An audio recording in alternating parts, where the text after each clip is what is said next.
Olá, gente, tudo bem? Vamos para mais uma aula então de Geografia com a Prof. Yolanda. O tema da nossa aula hoje então será Geologia e Geomorfologia. Mas antes de começar a aula em si, eu gostaria de convidar vocês mais uma vez para os plantões que estão acontecendo toda semana. O plantão presencial está acontecendo na Escola EMOP, na segunda-feira, das 18 às 20, e o plantão online ele acontece às quintas-feiras, das 18h30 às 9h30. Então, por exemplo, expliquei essa aula aqui e ficou com alguma dúvida. Corre lá no plantão que a gente tira essas dúvidas, ok? Não vamos ficar com dúvidas, tá bom? Então, vamos iniciar. Entendendo primeiro o que significam essas duas ciências.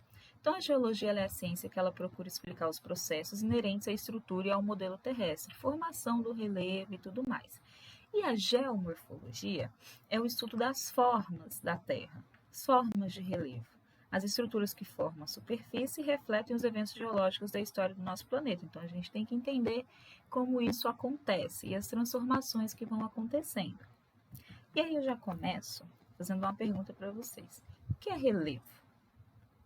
O relevo, então, vai ser o conjunto de formas da crosta terrestre, e eles se manifestam desde o fundo dos oceanos até as terras emersas continentais, ok?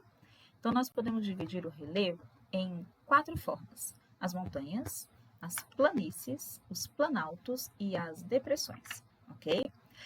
Então, se a gente olhar nesse esquema aqui, nós temos a planície, o planalto, a montanha, e vocês percebam que a gente tem 2 tipos de depressão, que elas são classificadas em depressões absolutas, quando são abaixo do nível do mar, e depressões relativas, acima do nível do mar. Mas fiquem calmos que a gente vai trabalhar isso certinho mais para frente, como se configura cada tipo de relevo, ok? Vamos por partes. Então, vamos lá. Então, como esse relevo vai se formar? O relevo ele vai se originar e vai se transformar sobre a interferência de 2 tipos de agentes, que nós chamamos de agentes internos, que são os agentes formadores do relevo, e os agentes externos, que são os agentes transformadores. Ou nós podemos chamar também os agentes internos de agentes endógenos e os agentes externos de agentes exógenos. Aqui já tem 2 imagens que exemplificam para vocês um pouquinho, né? A gente vai ver certinho ao longo da aula. Então, vamos lá. Os agentes formadores do relevo. Os agentes internos ou também agentes endógenos. Eles vão ser responsáveis pela formação do relevo. Os agentes internos ou endógenos, eles são processos estruturais que vão atuar do interior para o exterior do planeta, ou seja, de dentro para fora, ok? Então, nós temos os 3 principais aqui: o tectonismo, vulcanismo e os abalos sísmicos, beleza? Vamos entender aqui, então.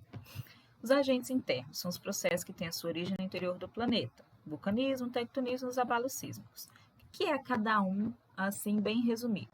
O vulcanismo, então, ele vai ser a atividade pelo qual os materiais vindos, né, do manto, que é a segunda camada do nosso planeta, que nós temos a crosta, o manto, o núcleo inferior e o núcleo superior e inferior.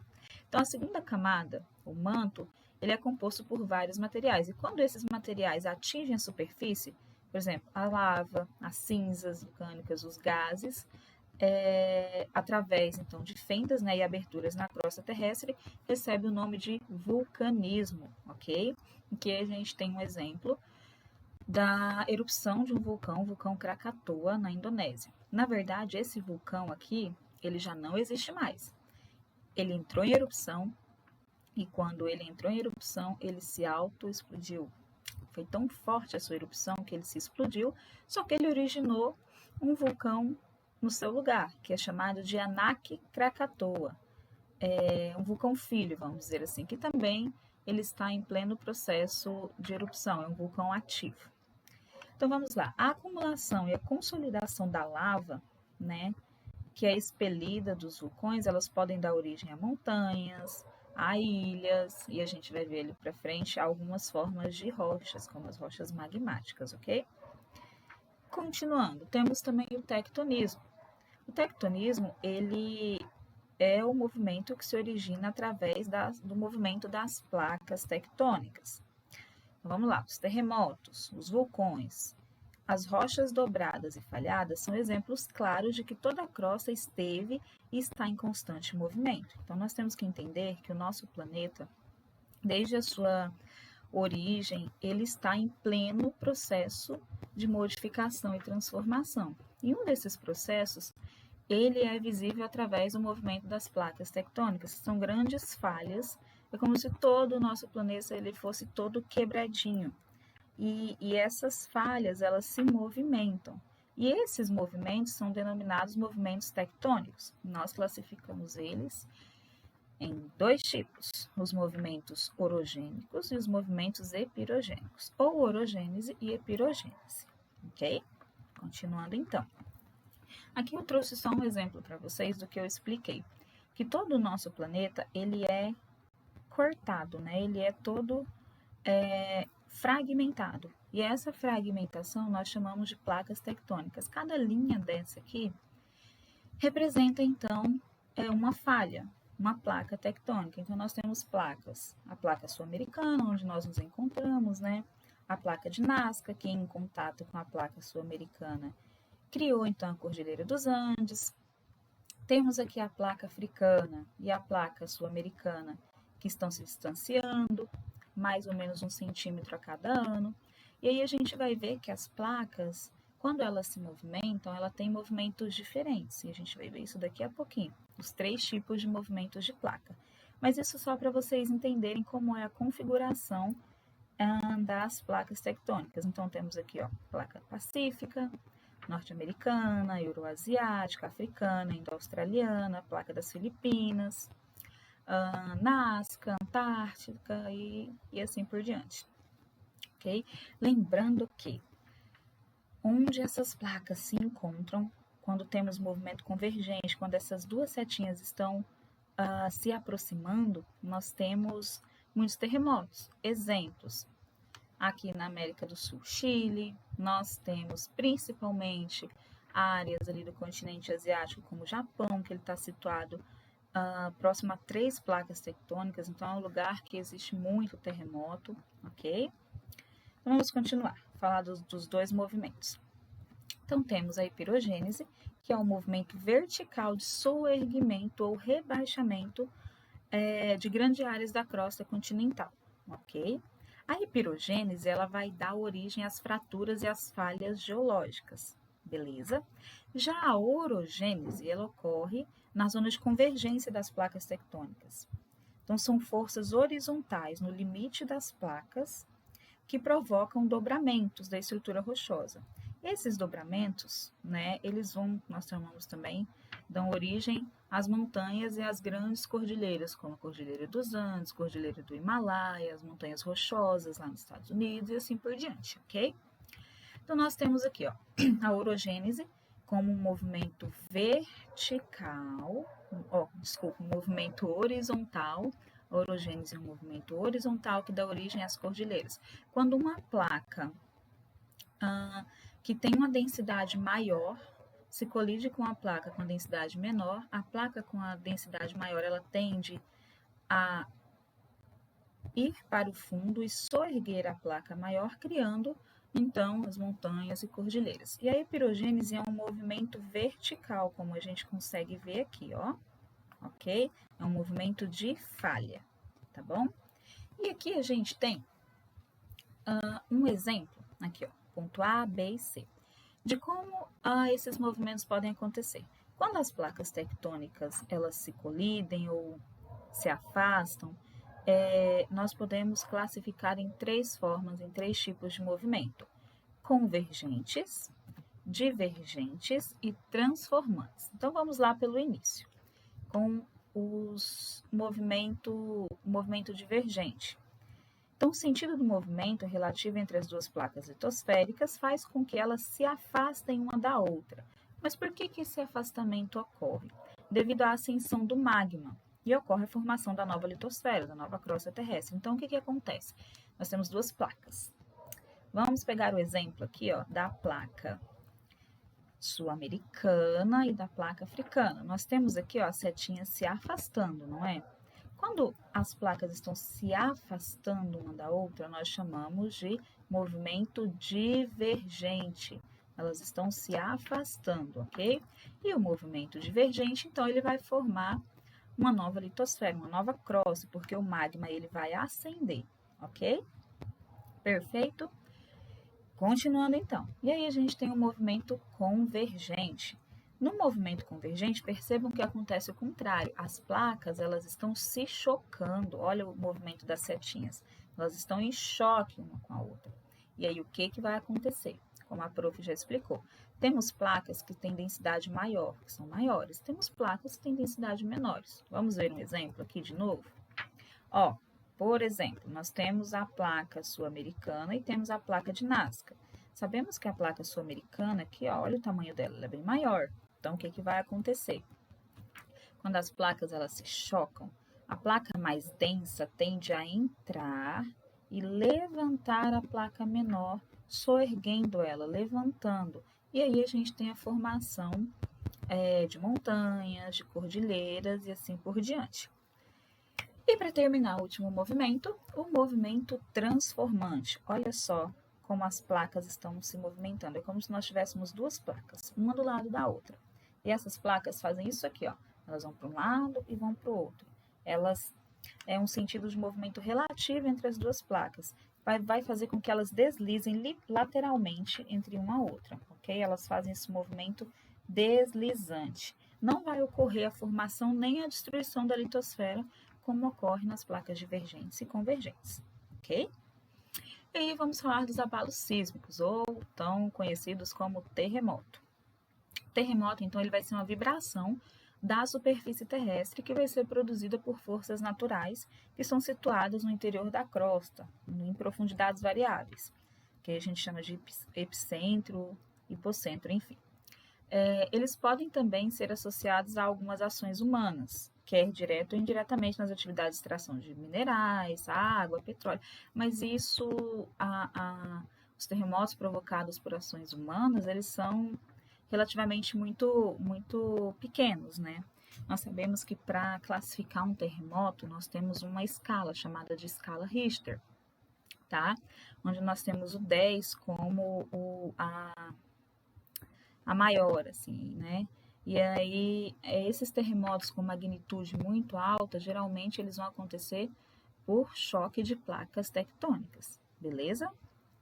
Continuando então. E aí, já que a gente está falando de tudo isso, dos agentes externos, a gente vai chegar na questão de formação das rochas e dos minerais, que também está dentro da parte da geologia, ok? Então vamos lá, o que são rochas? Para começar, a gente fala rocha, pedra, não é pedra, viu gente? É rocha. A rocha ela vai ser um aglomerado de minerais, tá bom? E elas vão se dividir em três grandes grupos, que são eles. Primeiro, as rochas magmáticas, ou que também podem ser conhecidas como rochas ígneas, tá? E elas são formadas a partir da solidificação do magma. Então, nós temos aqui, ó, vamos imaginar uma erupção vulcânica. Nós temos a lava numa temperatura muito alta quando ela sai do vulcão. Quando ela entra em contato com a nossa atmosfera, que é bem mais fria, ocorre a solidificação, ela vai virar rocha, ok? Nós temos exemplos de rochas magmáticas muito conhecidas, o basalto, o granito, a obsidiana, mas lembrando que as rochas magmáticas elas podem se subdividir em rochas extrusivas, que nós também chamamos de rochas vulcânicas, ou rochas intrusivas ou plutônicas. Qual a diferença entre elas, prof? Vamos lá. As rochas extrusivas elas vão acontecer quando a solidificação do magma vai ocorrer na superfície terrestre, quando o magma entra em contato com a temperatura mais fria, com a água, enfim, e se solidifica. Então, são rochas extrusivas, olha o nome, extro, tá bom? Fora. Já as rochas intrusivas, que ocorrem dentro, é quando o magma gerado em profundidade, ele vai se consolidar no interior da crosta terrestre. E aí a gente tem as rochas intrusivas, ok? Beleza? Entenderam? Vamos continuar então com outro tipo de rocha, que são as nossas famosas rochas sedimentares. Elas vão ser formadas, então, a partir do acúmulo e da compactação de sedimentos. Como assim? Vamos entender. Então, nós temos uma área um pouco mais alta, bem mais alta do que uma área de planalto, por exemplo, uma área de planície. Então, quando a gente tem processos de intemperismo acontecendo lá no alto, como a chuva, o vento e assim por diante, o que vai acontecer? Quando chove em áreas mais altas, a tendência é de que a água venha para áreas mais baixas. E quando essa água desce, ela desce trazendo com ela sedimentos. É como se a enxurrada, né, da água estivesse trazendo e desgastando aquela rocha e trazendo sedimentos para a parte mais baixa. E o que vai acontecer? A compactação desses sedimentos. Então, aqui a gente consegue ver até um perfil de uma rocha sedimentar, ó, os sedimentos se compactando. A gente tem até uma linha traçada aqui, ó. Então, a gente tem sedimentos aqui embaixo, sedimentos aqui um pouco mais escuros e assim por diante. A gente consegue ver o perfil topográfico da compactação desses sedimentos, ok? Então, tipos de rochas sedimentares muito conhecidas. O argilito, o arenito, a brecha, que é um conglomerado, enfim. Continuando, vamos para o nosso último tipo de rocha, que são as rochas metamórficas. Elas vão ser formadas, então, a partir da compactação de rochas já pré-existentes, ou seja, de rochas magmáticas ou rochas sedimentares. E como que isso vai acontecer? Através de uma elevada temperatura ou pressão. Então, a gente tem aqui, ó, um exemplo para vocês. Isso aqui é uma rocha metamórfica. Essa rocha, ela estava sofrendo uma temperatura muito alta junto com uma pressão muito forte. E aí ela mudou a sua composição, ok? Lá no interior da Terra. E aí a gente vai ter vários tipos de rochas metamórficas, muito conhecidas, inclusive, que são hoje utilizadas principalmente para construção civil. Ó. O mármore, o quartzito, a gnase, o xisto, filito e assim por diante, ok? Muito bem. Para explicar certinho como funciona, então, essa composição das rochas. A gente tem o ciclo das rochas. Então, a gente começa aqui com as rochas magmáticas, que eu já expliquei, que podem ser extrusivas, que se formam na superfície, ou intrusivas, que se formam no interior. Vai se formar pela solidificação do magma. E aí a gente tem aqui, ó, o magma se solidifica, resfria, né? E formam, então, as nossas rochas magmáticas, ó. Aqui daqui para cá. Beleza. E aí, como se forma uma rocha sedimentar? A partir da retirada de sedimentos, por exemplo, numa rocha magmática. O processo de intemperismo, a chuva, o vento vai tirando esses sedimentos ao pouquinho e depositando em outros pontos, beleza? E aí a gente tem a formação de uma rocha metamórfica, que vai acontecer principalmente pela exposição dessa rocha já pré-existente, tanto uma rocha sedimentar quanto uma magmática, a calor e pressão. Quando essa rocha é exposta a um calor e uma pressão muito forte, ela se transforma em uma rocha metamórfica, beleza? Vamos adiantar então. E aí a gente chega aos nossos famosos agentes externos ou exógenos, ok? Então, o relevo terrestre ele vai se encontrar em plena e permanente e contínua e incessante transformação. Ele vai sendo modelado a cada dia, a cada momento. E quem são esses agentes modeladores? Então, nós temos dois principais, que é o processo de intemperismo e a antropicidade, entra a ação humana aqui também na modificação desse relevo já pré-existente, ok? Vamos entender, então, o que é o intemperismo. Então, ele vai ser um processo, um conjunto de processos químicos, físicos e biológicos. Aí a gente tem a ação da água, do vento, do calor, do frio e dos seres vivos que vão provocar, então, o desgaste e a decomposição das rochas, ok? Então, vamos entender. Processo físico, intemperismo físico. A desintegração e a ruptura das rochas, inicialmente em fendas, progredindo para partículas de tamanhos menores, sem, no entanto, haver uma mudança na composição química. Exemplos de processos físicos de meteorização é o congelamento da água, a variação da temperatura, ok? Então, no intemperismo físico, ele vai provocar principalmente a degradação e fragmentação cada vez menores daquela rocha, vai conservar as características originais daquele mineral e vai aumentar a superfície de exposição dos agentes intempéricos, ok? Já no processo químico, ele vai se realizar em presença da água e depende da ação de decomposição da água juntamente com o CO2 que é dissolvido. Em alguns casos, alguns ácidos orgânicos formados pela decomposição de resíduos vegetais, ok? Então, a gente tem uma mudança no processo químico dessa rocha, tá bom?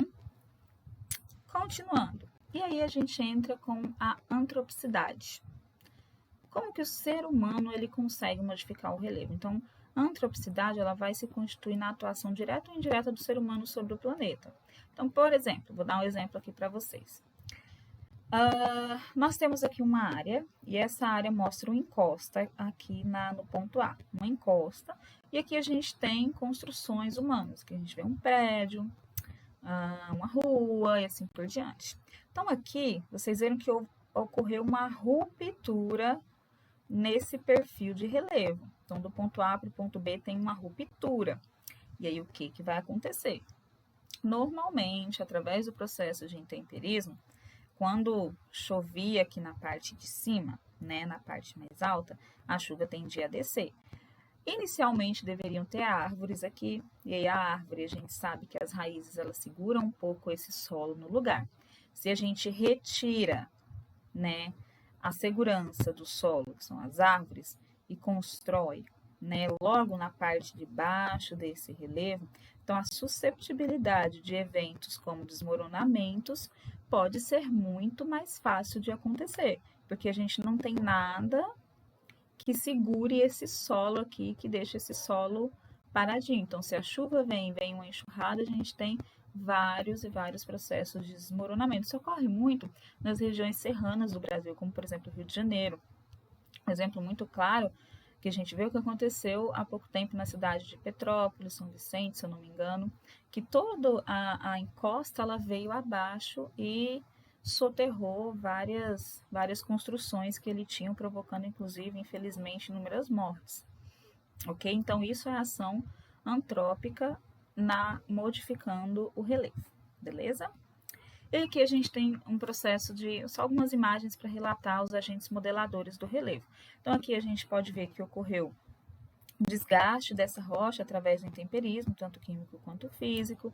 Aqui também a gente tem, né, a força as forças do intemperismo esculpindo então as rochas.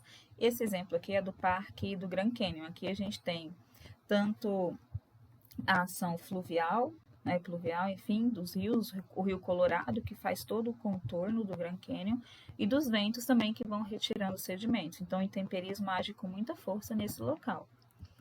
Aqui também um outro exemplo, Estados Unidos também. Aqui a gente consegue ver, ó, que toda essa área, gente, olha que interessante, se a gente for entender as transformações do relevo, toda essa área, algum momento geológico, ela já foi dessa altura aqui, ó, da altura dessa serra, desse morro.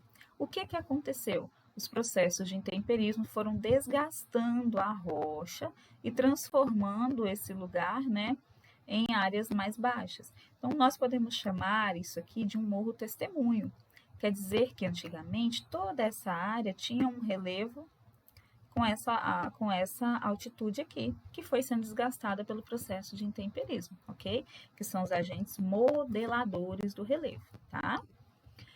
Aqui também a gente tem, ó, como eu expliquei para vocês, né, ação antrópica de retirada de árvores, que podem ocorrer desmoronamentos. Aqui é a ação da água, que vai retirando sedimentos, do vento, ok? E aí a gente vai para o finalzinho da nossa aula, que são as formas de relevo principais: planaltos, planícies, depressões e montanhas. Então, o que seria um planalto? Eles podem aparecer sob diferentes formas: os morros, as serras, as chapadas e assim por diante. Eles vão sofrer erosão, que é a retirada de material muito intensa. As bordas, aqui a gente tem então um planalto. As bordas desse planalto, essa parte aqui, ó, onde a setinha está mostrando para vocês, nós podemos chamar de escarpas, que é um paredão abrupto, é como se fosse um corte no relevo, ok? Geralmente os planaltos, eles têm altitude, geralmente as altitudes do planalto são superiores a 300 metros, ok? Aqui como exemplo a gente tem o Parque Nacional da Serra da Canastra em Minas Gerais. Então planaltos são áreas planas com algumas elevações, os morros, as serras e assim por diante. Mais uma vez, aqui uma área de planalto, que a gente pode encontrar picos, morros, colinas, a escarpa, né, chapadas, que é essa área mais reta, enfim, ok? Planície. São as áreas geralmente planas e basicamente formadas por rochas sedimentares. Em geral, esse tipo, né, de forma de relevo é encontrado ao longo de grandes rios ou na proximidade de lagos e mares. É onde ocorre mais intenso o trabalho de deposição de material. Então, todo material que está lá em cima do planalto, que é a área mais alta, que vai sofrer o processo de intemperismo, ele vai descer para as planícies e vai ficar ali, ok? As planícies, então, geralmente são áreas mais suscetíveis, são áreas mais alagadas, tá? Geralmente ficam próximos de rios, onde ocorre esse processo de deposição de sedimentos. Aqui a gente tem como exemplo das grandes planícies do Brasil, que é o Pantanal Mato-Grossense. Temos também a planície amazônica, que são exemplos de planícies do nosso território. Então, mais uma vez, um exemplo de planície, ó, tá vendo? Uma área relativamente plana, ok? Que toda a área aqui desse planalto, aqui em cima, todos os sedimentos ao longo dos anos vão sendo depositados nessas áreas mais baixas, planícies. E a gente tem as depressões. As depressões vão ser as partes mais baixas em relação às formas de relevo que circundam. Então, ela vai ter uma leve inclinação e são também caracterizadas por um processo de erosão, tá bom? Lembrando que nós temos duas formas de depressão. A depressão relativa, que ela está acima do nível do mar, e a depressão absoluta, que ela vai estar abaixo do nível do mar. Um exemplo que a gente tem aqui no Mato Grosso de depressão é que nós temos ali no Parque Nacional de Chapada dos Guimarães. Então, aqui é uma vista do mirante. Então, aquela parte de cima, quando a gente vê, a gente tem um grande buraco, que dá para ver Cuiabá lá embaixo. Então, Cuiabá está numa área de depressão, ok? Rondonópolis também. Sabia que nós estamos em uma área de depressão, porque a gente tem uma serra, né, um relevo mais alto ali, que é o Planalto, e de repente tem uma queda abrupta do relevo. Então, nós temos que subir, por exemplo, a Serra da Petrovínia, subimos, tem uma queda abrupta no relevo e nós estamos numa área de depressão relativa, beleza? Aqui mais um exemplo de depressão, ó, uma área bem mais baixa que o relevo que a circunda. Para finalizar, então, vamos lá. Planície, área mais plana, próxima ao nível do mar, lagos, enfim, planaltos, áreas mais elevadas, acima de 300 metros, são áreas planas, porém com algumas ondulações, que podem ter os morros, as serras, as chapadas e assim por diante.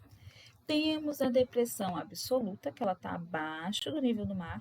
Temos áreas montanhosas, que são áreas muito altas, com relevos, altitudes de 1000 metros e assim por diante. E temos a depressão relativa, que é uma área um pouco mais baixa que o relevo que a circunda, tá bom? Desculpa, depressão relativa, ok? Então, vamos para finalizar os nossos exercícios. Vamos lá. Primeiro exercício. Com base em seus conhecimentos sobre a dinâmica da transformação do relevo terrestre, enumere a segunda coluna de acordo com a primeira, identificando a classificação de cada um dos agentes de transformação. Então, na primeira coluna, a gente tem os agentes endógenos, com o número 1, e aqui os agentes exógenos, com o número 2. Lembrando, endógeno vem de dentro, são os agentes internos, e exógenos de fora, que são os agentes externos. Então, bora lá. Vulcanismo, ele se caracteriza como endógeno ou exógeno? Endógeno, então, número 1, endógeno, porque vulcanismo é um processo que vem de dentro da Terra para fora, beleza? Então, número 1 no vulcanismo. Intemperismo, a gente viu que o intemperismo é um processo provocado pelos agentes exógenos, externos, a chuva, o vento e assim por diante, ok? Então, número 2. Lixiviação também é um processo provocado por agentes exógenos, então também número 2. Tectonismo, tectonismo, aqui a gente já vê que são os agentes internos, endógenos, então número 1. E processos erosivos, a gente finaliza então com o número 2, ok? Então temos como resposta correta a letra. Então, temos 1, 2, 2, 1, 2. Ai, ajuda a prof. 1, 2, 2, 1, 2. Letra C, é isso? Isso, fechou. Bora lá. Os agentes internos do relevo são responsáveis pela criação ou modificação da fisionomia da paisagem.